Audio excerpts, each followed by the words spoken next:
Good evening. বিকাল 5টা আর আমি বেরিয়ে গেলাম হাঁটতে।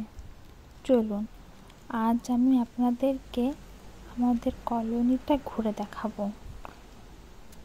প্রচুর গাছপালা আছে, তারপরেও রাস্তাটা কি সুন্দর পরিষ্কার পরিচ্ছন্ন, তাই না বলুন? একটু পাতা পড়েনি।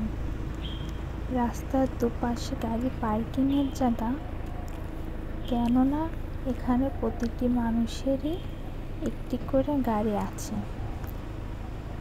আজ বিকালটা ভারী সুন্দর, বলা যায় এখন এখানে গ্রীষ্মকাল। ম্যাক্সিমাম বাড়িগুলো নিয়ে একই রকম, সেম ডিজাইন, সেম কালার, ভারী সুন্দর, পরিষ্কার পরিচ্ছন্ন।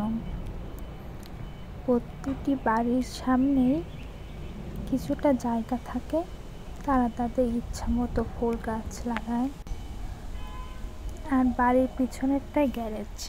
এই যে দেখতে পাচ্ছেন, এটা বাড়ির পিছন সাইড।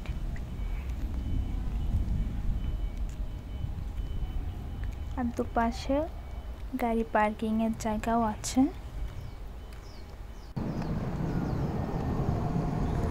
এই একটা বাসা। আজ আকাশটাও ভারী সুন্দর।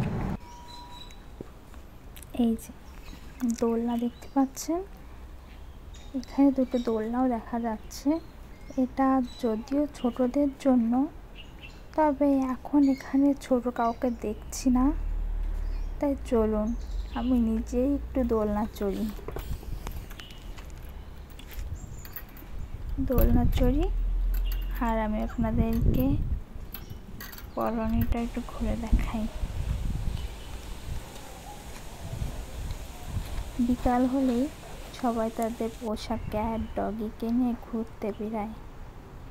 আর এই জায়গাটা দেখছেন, এটা আমাদের কলোনির মধ্যে একটা বসার জায়গা। বয়স্ক দিদা দাদু এখানে বসে গল্প করে। এই যে বিকাল হলে এদের আনাগোনা শুরু হয়ে যায়। তবে এরা ভারী মিশুক, একটু আদর পেলেই খুব খুশি। আকাশটা ভারী সুন্দর, পাশে এয়ারপোর্ট, তাই প্রতি 5 মিনিটে 1-2টা প্লেন দেখাই যায়। চলুন আর একটু ঘুরে দেখাই। এই যে দেখতে পাচ্ছেন একটা ডগি তার মালিকের সাথে ঘুরতে বেরিয়েছে। সে অন্য একটা ডগিকে দেখে মারামারি করার জন্য প্রস্তুত। এই বাড়িতে প্রচুর গোলাপ ফুল লাগিয়েছে, আর গোলাপও হয় খুব সুন্দর। এই যে দেখুন লাল গোলাপ।